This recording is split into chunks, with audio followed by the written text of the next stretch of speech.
Hi, everybody. I'm Carrie Counts. I'm the Executive Director of the Association of Midwest Museums.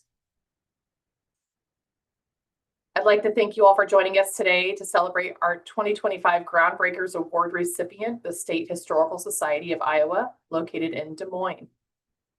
Before we begin, I'd like to offer a visual description of myself for those who may need it, and a demonstration for those who may not. I'm joining you today from my home office in Fishers, Indiana, which has indigo blue walls. There is a painting of a woman holding her head in her hands hanging on the wall behind me. I have dark brown hair with multiple gray streaks, perhaps more than I would like. And today I'm wearing my America Needs Love shirt and a black blazer with a red Proud Museum Person pin on it. And now I invite my co-host for this evening, Carmen Hillenberg, to offer a land acknowledgement. Thank you so much, Charity. Hello, my name is Carmen Hillenberg. I'm the Collections Manager at the Evansville Museum of Arts, History, and Science in Evansville, Indiana. And I'm also a board member of AMM. And I would also like to offer a visual description of myself. I'm currently joining you from my office with white walls, and behind me are two whimsical prints of one gnome carrying an oversized mushroom and another gnome relaxing on his back with a blue butterfly hovering. I have dark, medium-length hair, and today I'm wearing a blue Proud Museum Person t-shirt with a red jacket. Now, in this era of virtual meetings, when digital spaces may substitute our physical sense of place, it is important to redirect our attention to the land we each occupy in this moment and honor the Indigenous people who have called it home. Because I'm located in Evansville, Indiana, I invite you to join me in acknowledging the Osage Nation, Quapaw Nation, Miami Tribe of Oklahoma, Peoria Tribe of Indians of Oklahoma, their elders, both past and present, as well as future generations. Thank you. Thank you, Carmen. I have a few housekeeping notes before we begin the program today. We invite you to participate as you are comfortable. This means that you can have your video on or off, but please keep your audio muted until we ask you to unmute. There will be moments to clap and cheer today and get loud for our recipient.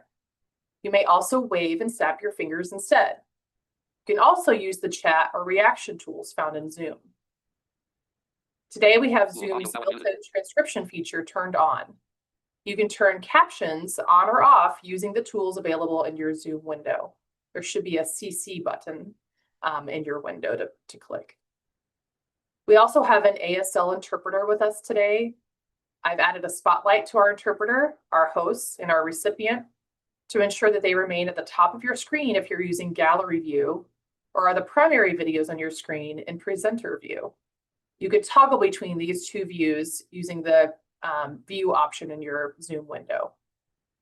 Also, today, we do have individuals using screen readers for Zoom today, and it would be best if you comment in the chat between or following when speakers speak. We'll do our best to allow time for that and pausing in between things. But as you comment, try not to comment too often in the chat as people are speaking. For those of you getting to know AMM today for the first time, I'd like to also provide a little bit of information about our organization. We were founded in 1927, and we are one of the very first museum associations in the United States. We serve an 8-state region, which includes Iowa, where our recipient is located. We host many virtual programs each year, but the awards are my favorite. It's a joy to celebrate all of our honorees through these events that bring together their peers in the museum community, so members of AMM, and their staff, colleagues, family and friends, community partners, anybody involved in their work. Finally, I want to acknowledge the folks who are here with us today as a part of the program. You've already met my co-host, Carmen. We have, it feels like practically the entire team from the State Historical Society on with us today, minus a few. Lindsay, Meg, Andrew, Valerie, Jessica, Kay, Rachel, Josie, and One of their community partners, Bettina from the Iowa Council of the United Blind, a volunteer at the museum and a key partner in their accessibility efforts. Now I'll pass the mic back to Common to get the awards program started. Thank you so much, Charity. All right, yes, let's get the party started. It's estimated that 54,000 people in Iowa identify as blind or having low vision. Recognizing that their museum was not accessible to this audience without assistance, the State Historical Society of Iowa set out to transform their visitor experience. In 2021, the staff initiated a collaboration with the Iowa Council of the United Blind and the Iowa Department for the Blind to pilot various initiatives in the museum. With input and feedback from these partners, and I think I'm noticing somebody having audio trouble. Can other hear me okay? Okay, all right, I'll keep going. Excellent, thank you. Let me begin again from the top. With input and feedback from these partners, they tested braille transcription, touch tours, audio description tours, large print exhibit text, and eventually building navigation technology. The Groundbreakers Award is all about celebrating wins, big and small, in the areas of diversity, equity, inclusion, and accessibility. AMM is pleased to honor the State Historical Society of Iowa and their partners for taking these crucial steps to improve accessibility through this year's Groundbreakers Award. I now invite everyone here with us today to unmute or use Zoom reaction icons to join me in a round of applause for Lindsay Keys and the whole team here. Woo!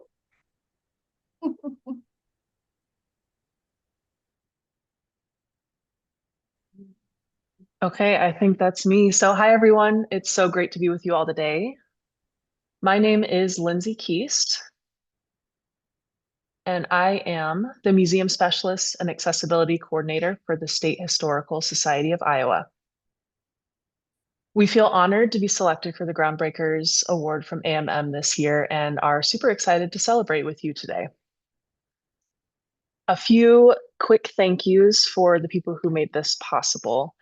I first want to thank our incredible accessibility advisory group. It's made up of community members, including our invaluable accessibility consultant, Bettina Dolensek, who is on the call with us today.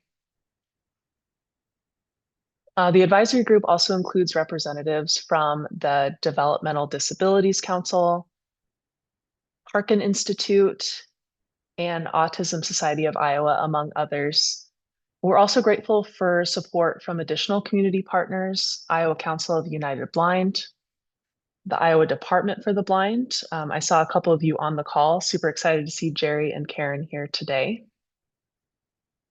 And then also the Iowa Radio Reading Information Service.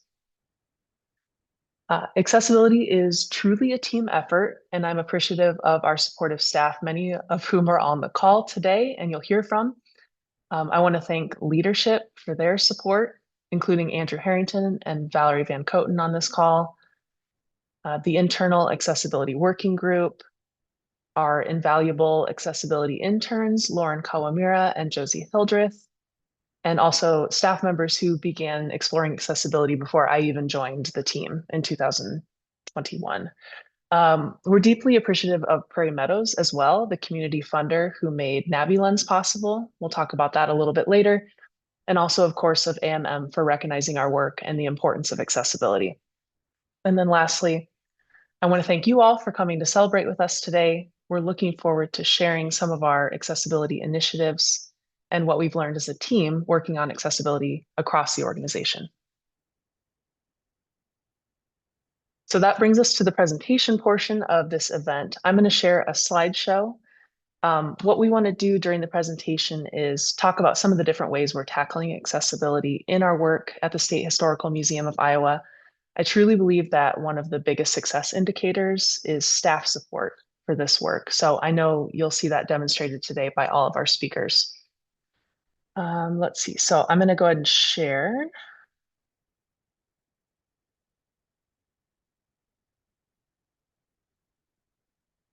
Um,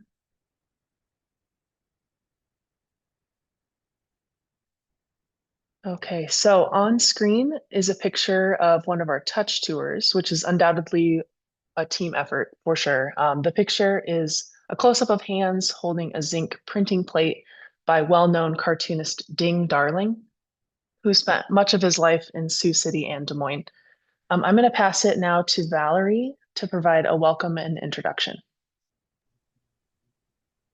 Well, hello, everyone. My name is Valerie Van Coten. I'm the administrator at the State Historical Society of Iowa. State Historical Society of Iowa has held history of the state in its hands since 1857.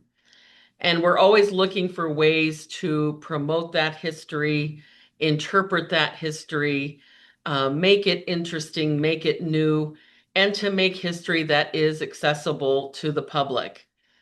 We're proud of our accessibility committee, the work that they've done in the past 2 years to bring the NaviLens project as well as other projects that you'll see today to life. And especially a huge thank you to Lindsay Keast for spearheading this committee. I, for one, am very excited to review and see everything that everyone on the call here has done. So thank you for being with us today. Lindsay, back to you. Awesome. Thank you, Valerie. So back to me. Let's see. So on the screen right now is a group of 9 people in our Civics in Action exhibit at the State Historical Museum. This photo was taken during one of our pilot touch tours, where members of the Iowa Council of the United Blind provided feedback before we launched the touch tour publicly. So the other 2 people in the back row, it's me on the left, and then next to me is our former curator, Leo Landis. A few of the people in this photo are part of the Society's Accessibility Advisory Group. So they advise on projects and policies of the State Historical Society. Our group is currently made up of 12 people from disability service organizations and members of the disability community. Everyone in that group is a volunteer. Some members are able to consider it part of their normal work duties, while others have expressed that getting paid might interfere with their disability benefits. So we offer everybody, all of our advisory members, a society membership.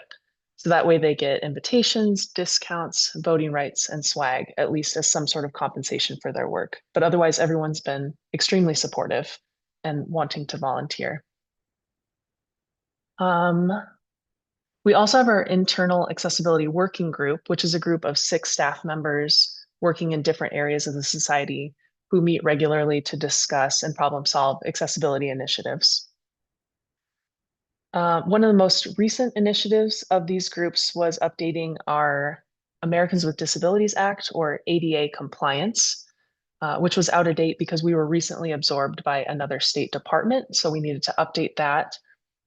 I'm not going to go into detail on all of these things, but I just wanted to note that if you're interested in updating your ADA compliance, there are lots of examples of these documents online from other museums that you can tailor to fit your own needs, including the public notice, grievance procedure, effective communications policy, building audit, transition plan, and service animal policy. Also on screen is a photo of Bettina and I hosting a recent touch tour at the museum. It shows 6 people gathered around a table looking at and touching a 1920s tabletop radio.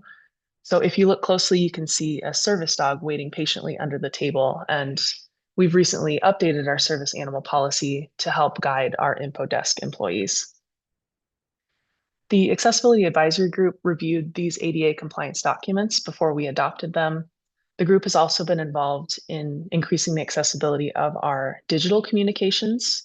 Huge shout out to Bettina, who has always been willing to review our digital content and provide incredibly valuable feedback. So I'm going to pass it now to my colleague Jessica to speak a little bit more about digital accessibility. Hi, my name is Jessica Murtaugh. I'm the information and communication specialist here at the State Historical Society of Iowa.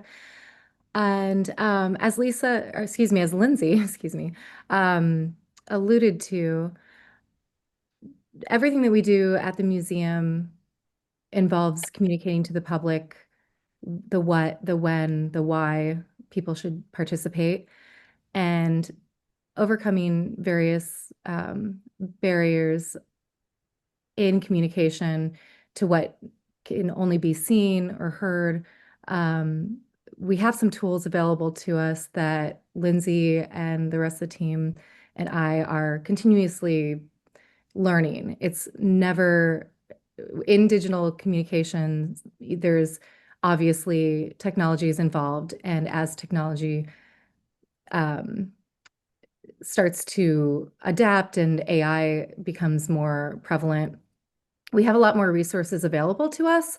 However, as we all know, having actual human touch behind those is very important. So, a couple of the just basics that we've all kind of learned together, and as I put together our social media week by week, our staff has been really awesome about providing some alt text to any of their social media submissions to me. And so um, getting in the habit of thinking about our alt text in a way that clearly defines or clearly states what is on the screen for someone who is using a screen reader. And to that point, I'm going to describe what is on the screen right now as well. So what we have on the screen here, as I'm leading into our resources, um, is a PDF screenshot of how it's an explanation on the left of how to write better alt text, some top things to keep in mind, some tips, considering the context, keeping things short, using text for complete images, describing the destination. If the image is being used as a link, we need to consider things like that. Using great and proper grammar so that things are communicated properly, not being repetitive, using captions when the alt text in social media, for example, fails us, which does happen sometimes. And, keeping it concise enough that it's not terribly, we're leaving out some flourishes that aren't relevant to what is actually needing to be understood. So without getting too much more into the weeds, we have a lot of on the on the other side of the screen, one resource is Tailwind, and we have what is seen on the screen is a screenshot of this free alt text generator that sometimes our staff will use. It's called Tailwind, and the screenshot shows text at the top that invites people to use the free image alt text generator where they can upload and drop their image into a box. And below that, it shows the screenshot or a image preview, I should say, of the image that you have uploaded. And from that, it can generate a caption of alt text that can be a good starting point, I would say. And I say starting point because, as I mentioned earlier, these alt text generators, they're not foolproof. They need some editing, they need some polishing, especially when it's when we're trying to describe in context why the content is meaningful.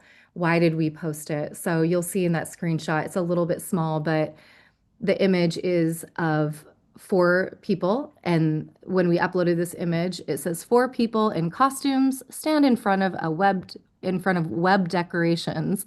From left, wearing a yellow Starfleet uniform, Hogwarts robe, butterfly wings, and an inflatable chicken, smiling in a festive setting. And so, yes, that is explaining what we see in the photo that was uploaded. But what we've tried to do as a team is hone our chops a little bit more without being too long-winded as I'm being, to describe a little bit more why this is meaningful for the State Historical Society to have posted in their content. And the next slide will actually show, if you want to flip to that, that a better way that we would maybe polish this alt text for the use of our museum and our programming is that for members, and what you're seeing here on this, actually this slide is the same image, but with an alt text generator, excuse me, an alt text feature on Facebook, with an input where you can change the alt text. And so from that alt text generator from the previous slide, we can polish up what it gave us and make it a little bit more relevant to our content. So the revised alt text showing what was in that photo of the 4 individuals in costume would actually be better phrased as 4 members of the she is how we describe it, the State Historical Society of Iowa education team are in costumes, a Star Trek officer, a wizard, a butterfly, and an inflatable rooster. They are standing and smiling in the atrium staircase of the State Historical Museum of Iowa. So when we're posting on social media, just refining that alt text if we're using a generator, otherwise just using some of those best practices to describe what our images are and what you would literally just be seeing on screen. It's kind of just, alt text 101, but if we need to get a little bit more accustomed to how to write these, those alt text generators have been pretty handy for some of our staff until we get in the swing of things. A lot of this is about about workflow. And so on the next slide, actually, for Instagram, for our social media, on this slide, we have a similar screenshot of but taken from the Instagram social media platform where you see the same image and you're in the editing function of Instagram where you can edit the photo and the information and the caption, but you can go down to an option where it says to write alt text or you can edit it after posting. And it'll give you different options for which photo you're editing the alt text. So on the screen, there's the same photo of the 4 individuals in costume with the caption to the right-hand side. Something that we've found with our workflow is that the more and more that technology and platforms do change or your apps get updates, sometimes things are just found in different areas, or sometimes the alt text function can almost be kind of like an afterthought, unfortunately. And so sometimes when you're writing these and editing them, they aren't retained after saving. And so one workaround that is pretty foolproof is just listing the alt text in the caption of the photo. And the caption of the post itself. And that's, I've done so in the screenshot to the right of the editing screenshot in Instagram. So on the right-hand side, you'll see that we've listed the alt text in numbered bullets underneath a header that's underneath the caption, and then another header that says slides and alt text. And so that way people can kind of swipe through from left to or right to left, and they swipe through and they can see exactly, it can be read to them what exactly is pictured in each separate slide from 1 to 6 or 1 to 20, because that's the max. So what's been very helpful, I would say, is in the context of accessibility, is speaking to other departments within the state and working with other colleagues and asking between social media professionals, what are you doing? What is helping? What are you finding with the latest platform update? What's your workaround? So that we can always maintain compliance. That has been very invaluable. Some people have scheduling programs, platforms like Sprout Social that enable them to cross-post and do it all in a one and done alt text everything could be edited and posted all in one. We are at a point where we find it cost effective for us to sign up for Sprout and utilize that, since we really only have like 2 platforms that we prioritize. So, but that being said, someday we might get there. And so it's very valuable to have other colleagues in communications to be able to reach out and troubleshoot those when technology does not work the best. Also, having someone like Bettina, who is a consultant, to give us feedback and check in with her from time to time if we need it. Like, how is this appearing to you? Also, and uh, her recommendation of using screen readers, and that is that's been very helpful for our social media team to troubleshoot and gut check on some of this stuff. And I would say we could go to the next slide. And on our communications team, we're also in charge of putting out our museum newsletter. And so within our newsletters, we just follow a lot of the same principles. The workflow is a little bit different. With a lot of newsletter platforms, we found that they will have a photo library where when you're managing a lot of content, you want to try to be efficient but accurate. And so we send out these newsletter emails and email blasts. Every photo that goes out, any visual that goes out, and you'll see on the screen, we do have some screenshots of one particular image that's being used in the newsletter. We have on the left side, we have a Mornings at the Museum flyer, and it was used as a primary image for the Saturday programming series that we're starting. And it has the details of the first Saturday, November 1st, and then it has a lot of the details underneath it. It starts at 10 a.m. The first activity is at 10 a.m., then 11 a.m., and then there's drop-in activities, and it goes until 12 p.m. So one learning point that we had to differentiate between any sort of image that might be a photo of someone, this particular flyer that we used for the imagery is not only the photo, but it's also has some graphics in it. So a good rule of thumb that we learned that is very helpful on our team through accessibility and Lindsay's help, and Bettina as well, is to ensure that any imagery that is also serves as a flyer, also it would include any verbiage that's not mentioned in the newsletter copy. So any of the information in that first blurb that tells the time and the information about the programming, you should always include it in the alt text. And you'll actually see a screenshot to the right where it shows the image of the flyer, which has an adult and their child with Mornings at the Museum in graphic letters, first Saturday of the month, State Historical Society of Iowa, and the Iowa logo. And to the right of it is an alt text description for that image.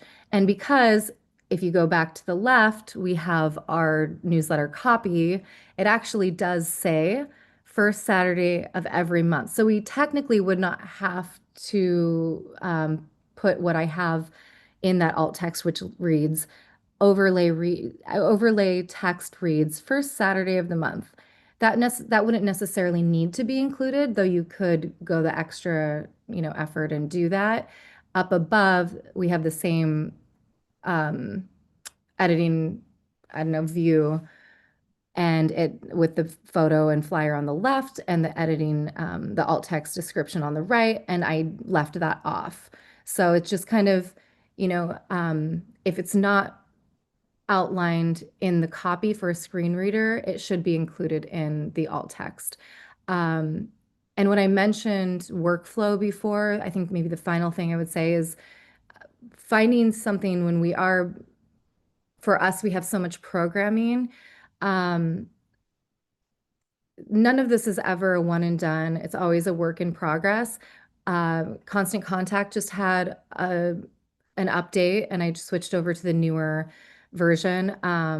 And thankfully, most things are the same. It's just a different layout. But our photo library was tweaked a little bit. But generally, inputting all of the alt text within a platform's photo library is much more efficient than doing it one by one in every single newsletter email blast. And so if you have a bank of stored images, only do the work once if you can help it, and then you're doing it well and you're doing it consistently, and then other team members can utilize it as well. So it's kind of just because this is, for some people, this feels like alt text can feel like anything accessibility related could feel like an extra step, but it ends up being such a rich experience and a vital experience for everyone. And I'm really thankful to be a part of it. So with that, I will turn it back over to Lindsay, who will speak to the website a little bit more. Awesome. Thank you, Jess. Mm-hmm. I'll try to talk about website very briefly. We are working on a website accessibility update right now, which is a requirement of the ADA due January of 2026. A big portion of that is document remediation. So making sure any document posted to the site is accessible for screen readers, including tags and reading order.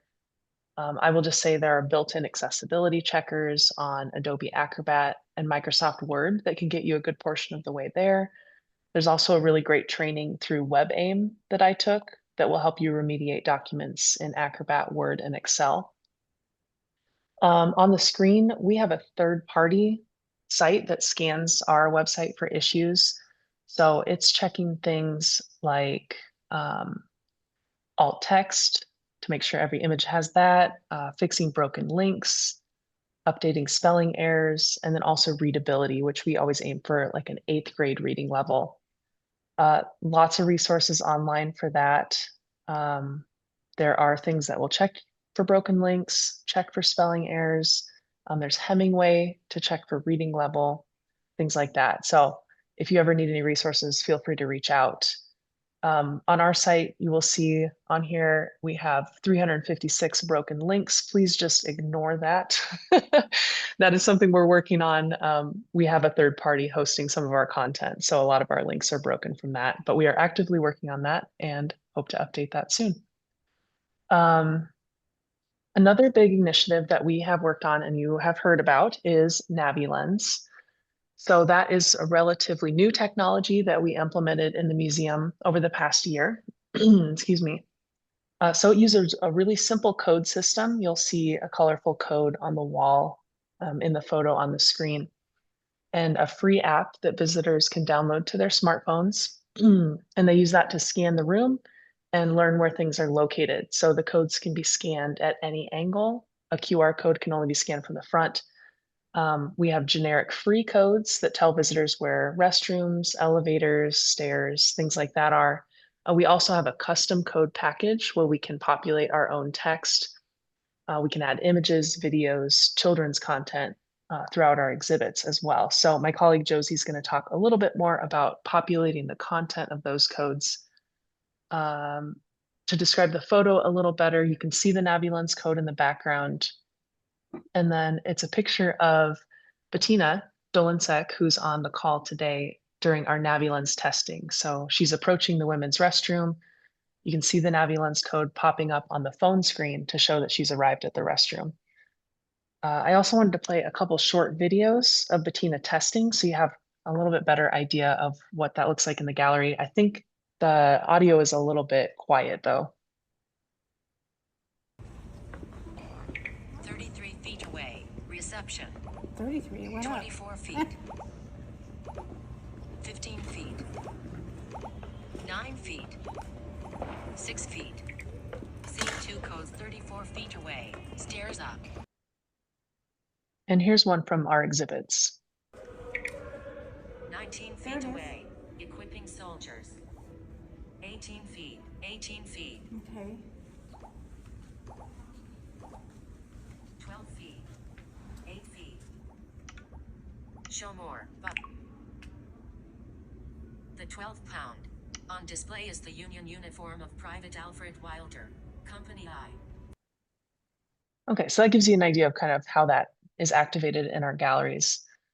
In working with partners, we learned that people were really seeking independence in our galleries, especially people who are blind or have low vision. It allows them the opportunity to visit unassisted and kind of functions as a self-guided tour. We've also heard really good feedback from autistic visitors who appreciate that the app can read everything out loud. And it also benefits all users by supplementing exhibit content. It has language translations, children's content, and just helps make exhibits a little bit more interactive. So I'm going to pass it on to Josie. Hopefully we can all kind of get through the rest of this a little quickly. I realize we're running out of time. So Josie's going to talk a little bit more about her experience developing content for the NaviLens codes. Yes, thank you, Lindsay. As Lindsay said, my name is Josie Hildreth. I had the privilege of being the museum assistant intern this past year, and I worked alongside Lindsay with creating these NaviLens codes. They were a really challenging but fun experience to work with. So how we created these codes was all exhibit text that we decided to use had to be transferred into a Google Sheet individually. So I think we ended up with a little over 100 cells with multiple areas of communication in them. And so all exhibit text was transferred into those cells. So I had the opportunity to work with that exhibit text and and add in different descriptive and alt text options within it so that all visitors would be able to understand and know what was going on around them and what the NaviLens code was reading to them. So a lot of this alt text worked on describing objects and images within all of our exhibits. Within that Google spreadsheet, we also worked on restructuring exhibit text to fit that 8th grade reading level that Lindsay previously talked about. And we also worked on creating children's content, which we will see in a few slides. And there are 2 separate apps. So the regular NaviLens app, which is for individuals who are blind or have low vision, and that is one that reads off to everyone. And then our other app is the NaviLens Go app, and that is one for all visitors. And so we worked really a lot with the NaviLens Go app to add, like I said, children's content, as well as additional images that provided further context to exhibits so that it was accessible for all visitors to use. Going back to the previous slide, Lindsay, if you wouldn't mind going back. Yeah, perfect. The image on the screen is of our mammoth and mastodon exhibit. The background of the photo includes different scales of mammoths. And the front image toward the camera is of a mastodon tooth replica, which is not in any casing for visitors to touch. And next to the tooth is a tooth replica is a NaviLens code lying flush on the exhibit case with the phone in front of the code showing the NaviLens platform. So when we were creating these codes and deciding what to make sure that visitors were highlighting when they were going around the exhibits, we really wanted to touch on touchable objects that visitors could feel and understand what the text was attempting to describe. So this image shows an example of one of those, which is the mastodon tooth. So visitors were free to touch it and understand its shape and the bridges alongside of it. So that was something that was really important that we were looking for when creating these codes. And then moving on to our next slide.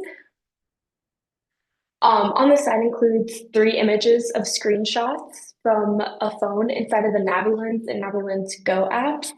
The first image on the left includes the top half of the phone showing a black and white image taken from the late 1800s of Iowa and Alexander Clark.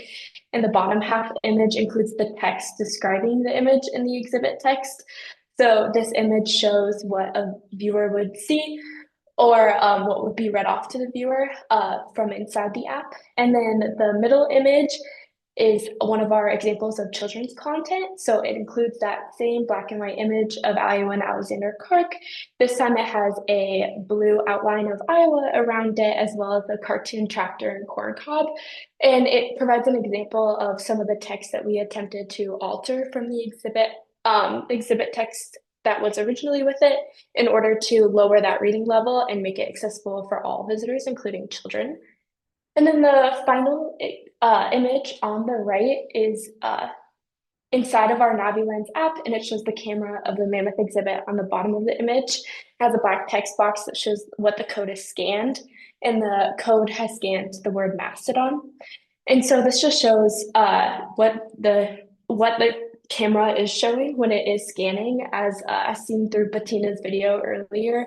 When the camera goes by and scans that, we had to make sure that it is scanning the correct code and reading the correct exhibit information off to the visitor, and that those codes are also placed around the museum in order that they can be scanned properly when walking around.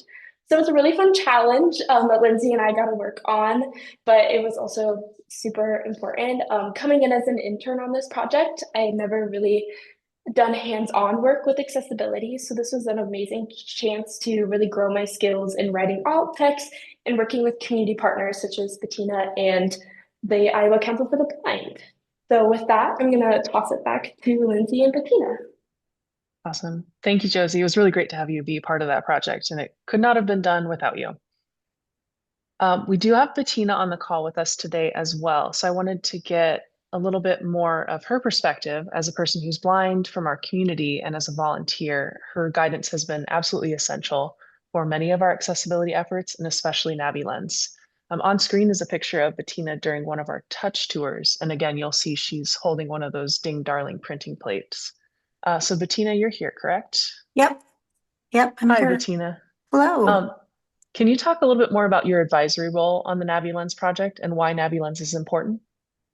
So I guess my perspective, because I think all the content that everybody added here today has been just amazing and right on point. So I would like to actually add that personal perspective of my own journey. And I would say before any of this took place at the museum, if I wanted to go to the Historical Society, I would have to either coordinate with somebody to go with me to walk through all the exhibits, to point everything out and describe everything to me, read all the content, or I'd have to call to the museum and say, hey, would you have somebody available to walk through with me? Since we started to implement the touch tours and the NaviLens, now I can find a level of independence to go through the museum on my own if I wanted to. I could go in, and if you've been there, if you walk right in that front door, it's a big open space.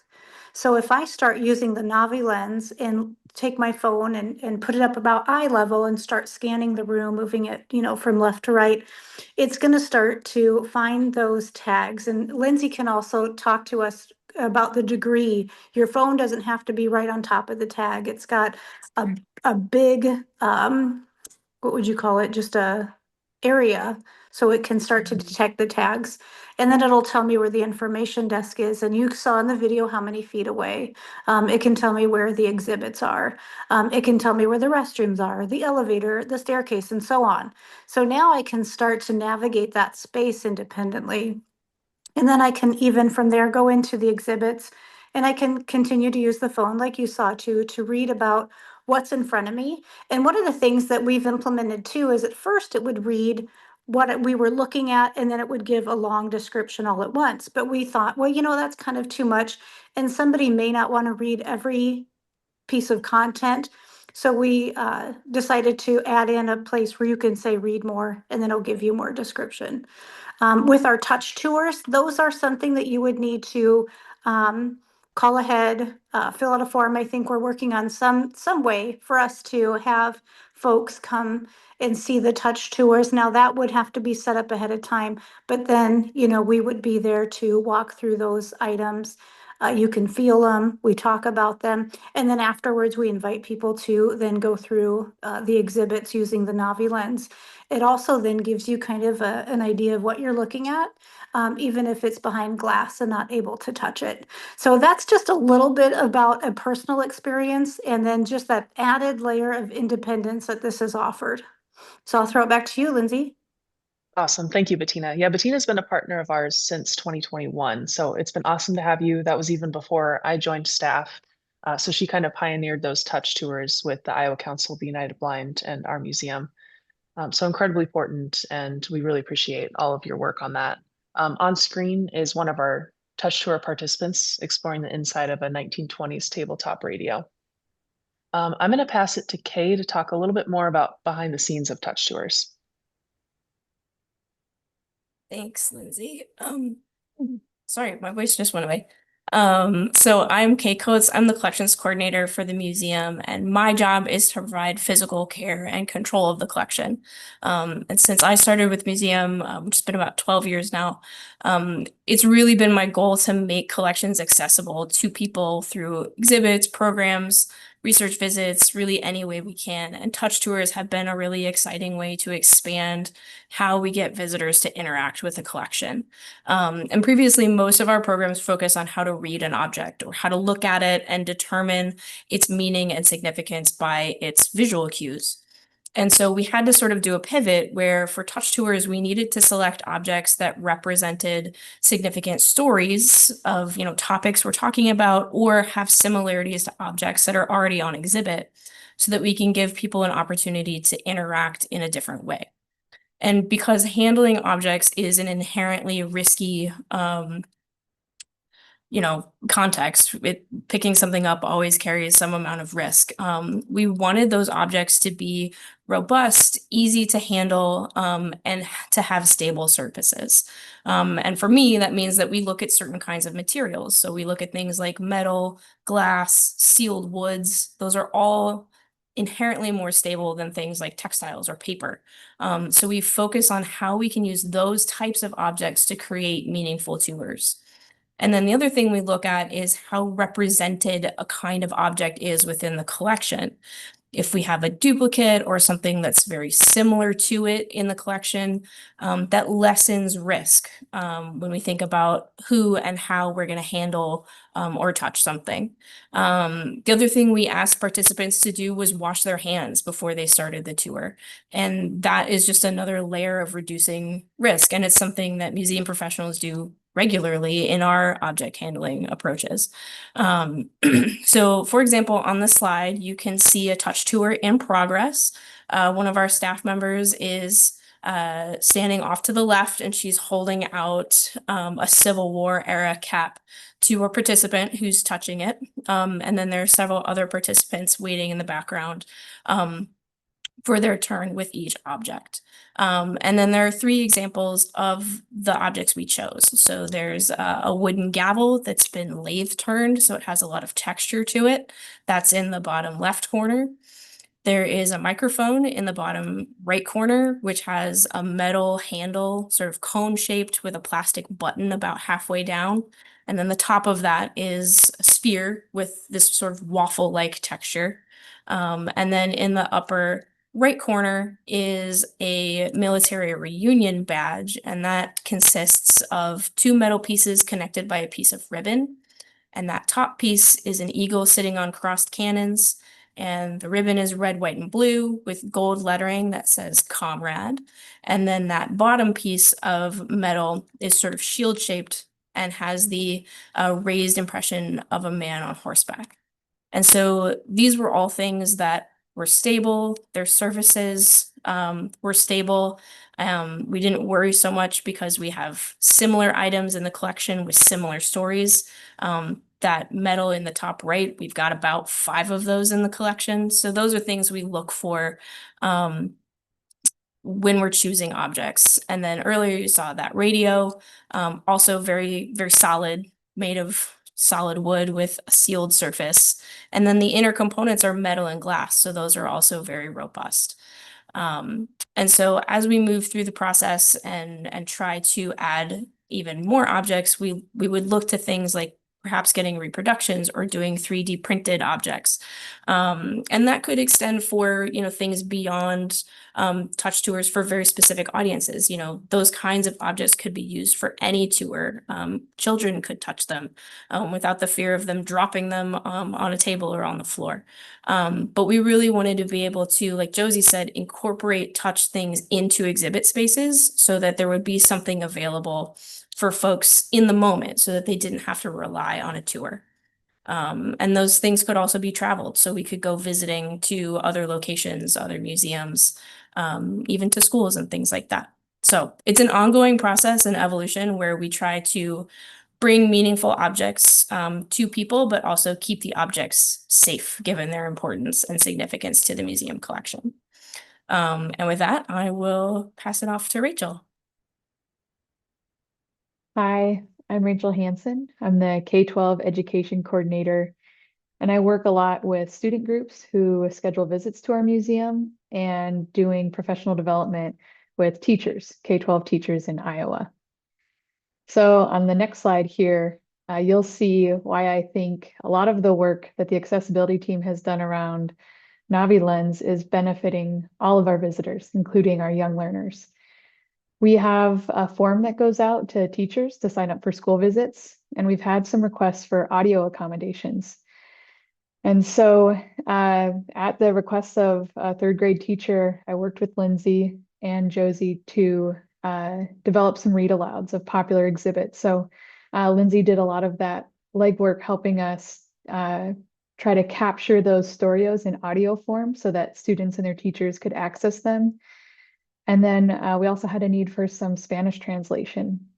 And the NaviLens Go app translates that English text into Spanish. And so this is why I think what's really exciting about these codes is that we can share them with our young learners who visit the museum and their teachers. And so in the image on the left over there, you see 3 very eager students with a notebook looking at one of our popular exhibits, Hollywood in the Heartland. Another accessibility feature we've been trying to share with schools who visit are information about our headphone zones. So in the image over on the right, you see Lindsay wearing some headphones, also in our Hollywood in the Heartland exhibit, which has a lot of loud audio features, which can be overstimulating for our visitors who have sensory sensitivities. So we often have teachers who tell us that students would benefit from accommodations like a calm down space.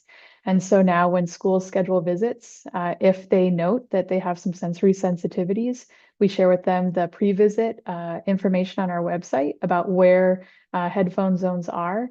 And we provide a classroom space where they can take students who might be overstimulated and could benefit from a space to just calm down quietly. And with that, I'm excited to pass it over to Andrew to talk about Braille and captions in Matterport. Hi, thank you, Rachel. My name is Andrew Harrington, and I'm the exhibits manager at the State Historical Museum of Iowa. And if we go to the next slide, I'm going to talk really quickly about disability representation. In our exhibit galleries, we like to include stories of Iowans from all backgrounds. And one example that I want to talk about where we represent someone with a disability is in our museum is in our Civics in Action exhibit, where we highlight Mia Peterson. Mia grew up in Webster City, and she was a national advocate for people with disabilities.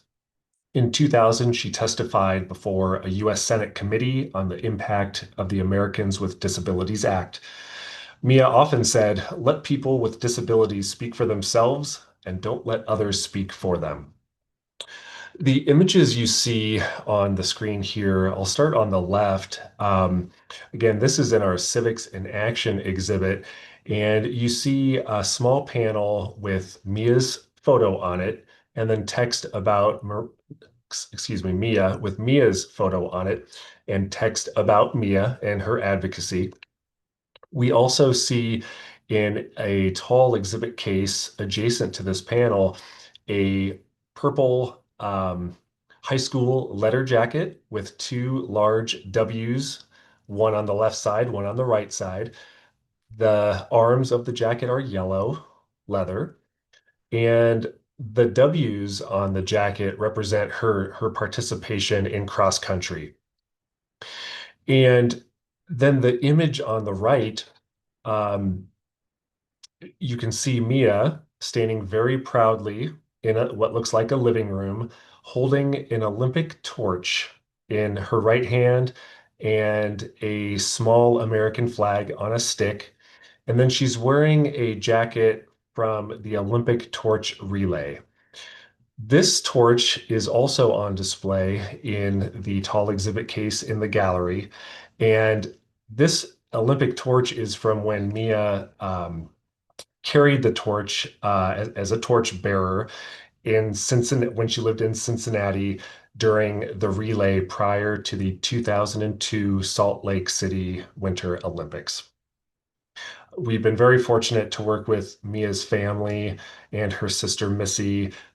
Mia, unfortunately, is no longer with us, but we feel grateful that we get to tell her story um, through both these wonderful objects and through photos of her. If we go to the next slide, I want to talk quickly about Braille transcriptions. What you see on the image on the screen here is we're holding up a bound copy of a Braille transcription of the entire exhibit text from the exhibit Iowa's People and Places. And you see this bound copy of Braille being held up with the introductory panel of this exhibit right behind it. We worked with Iowa Department for the Blind. We approached them, asked if they would be willing to transcribe the full exhibit text into Braille.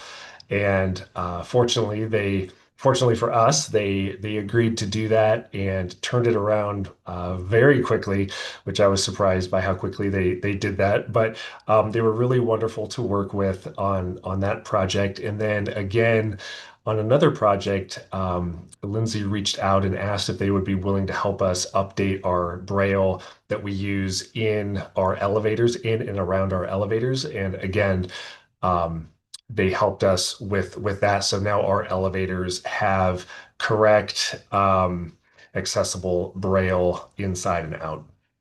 If we go to the next slide, I want to talk very quickly about video captioning. Throughout our galleries, some of our videos had captions, but we had several that did not yet have them. And so Lindsay worked to caption these videos for us. What you're seeing here on the screen is an image from our Hollywood in the Heartland exhibit. You see the very first video screen that you encounter when you enter the exhibit. And you see on the lower part of that video screen, you see the captions that have been added, which have been a wonderful addition to this exhibit, and also allows us to, as alluded before, this is a headphone zone because we have 5 different videos playing throughout the space. And with these captions, it does allow us to take that volume down a little bit if we need to, knowing that people can also rely on reading those captions to understand the video. And lastly, if we go to the next slide, here I want to talk about our Matterport 3D virtual tours. This is a platform that allows us to create 3D virtual digital tours that we can post online, and people, no matter where they are in the world, can access our gallery spaces. It's similar in some ways to Google Street View, if you've ever used that. It allows you to navigate throughout a digital space and see the exhibit as it exists.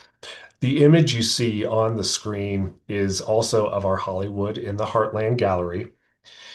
In the center, you see a white 4-door Ford Galaxy from 1963. Above that vehicle are three movie posters from the 60s and 70s hanging above it. To the right, you see two large exhibit cases that highlight Iowa actors. On the left, you see a large mural graphic showing baseball players emerging from a tall green field of corn. They are portraying the famous ghost players, as you would see in the Iowa film Field of Dreams. On this, and then on this image, this is an image from the Matterport tour. You see these white circles throughout the space on the floor. Those are spaces you can navigate to using Matterport, and then you can zoom in, you can read text, and you can walk throughout the space and enjoy it in a digital fashion. And with that, I will turn it over to Meg. Thank you. Thanks, Andrew. All right, my name is Meg Witt, and I am the Events and Development Manager here at Shishi. I'm going to just talk quickly about some events and partnerships we have. So, Lindsay, if you want to go to the next slide, on our website, we have uploaded a accessibility and pre-visit information guide. It's super easy to get to. So if you were to navigate to visit and then you were to select the museum, this is one of the first options. It's great for anyone who would normally call to just find this quickly on the website. But it's also something I would provide to event rental clients so then they can share that with their attendees. So this is a picture of a screenshot of our website of this accessibility pre-visit information. On it, you're going to find everything from arrival, general parking information, to things more specific as sensory details such as lighting, sounds, temperature, information about NaviLens and large print, braille, and other resources what we would have at our information desk. Let's go to the next slide. On this slide, I have a picture of an event we hosted in partnership with the Iowa DB Council. We've had a couple different events with them. We've done a legislative reception each winter where we've had several representatives come from the Iowa House and Iowa Senate to talk about advocacy in Iowa. And we have also hosted their Youth Leadership Academy graduation. So that's specifically what this photo is. This photo, I believe, is from 2024, and we probably had about 60 attendees. We don't normally host events in the atrium during the daytime while we are open, but we do make exceptions for like this one. It would be much easier for everyone in this group to be able to meet in the atrium than to be able to navigate to a classroom or the auditorium where there's lots of stairs and not as many wheelchair accessible spots. All right, we will go to my last slide.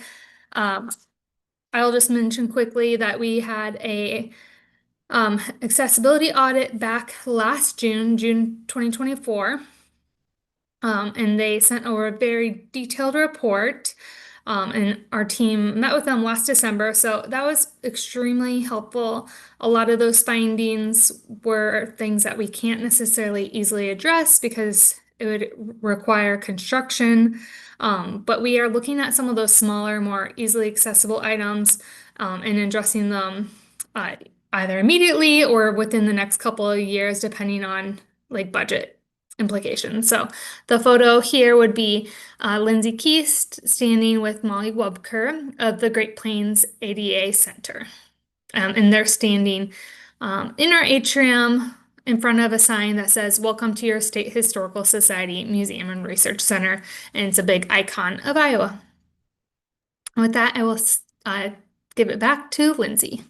Awesome. Thank you so much, Meg, and thanks everyone for speaking. I know we went way over, but hopefully that speaks to our passion for accessibility, and also hopefully we were able to give you a few ideas to bring back to your own museum. So I'm going to pass it back to Charity. I don't think we have time for Q&A, but we are always available to answer questions via email as well. Thanks, Charity.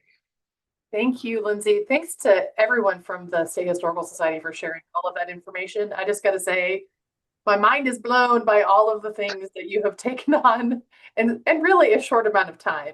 And I think a lot of museums would wish to get to this level over the course of a decade. You know what I mean? So, I mean, congratulations and amazing work. And also, we're grateful to all of your partners for helping you to get there. So I'm going to have Common wrap us up and then ask that our recipients stay on for a quick photo at the end. Common? Thank you so much, Charity. And I want to give my congratulations once again to the entire team at the State Historical Society of Iowa and their community partners. Let's all unmute one more time for a final round of applause.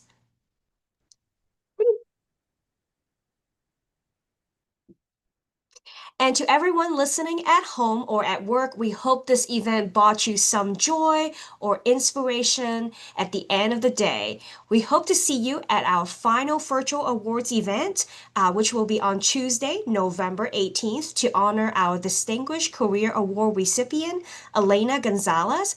Have a good week, and thank you. Good evening. Bye.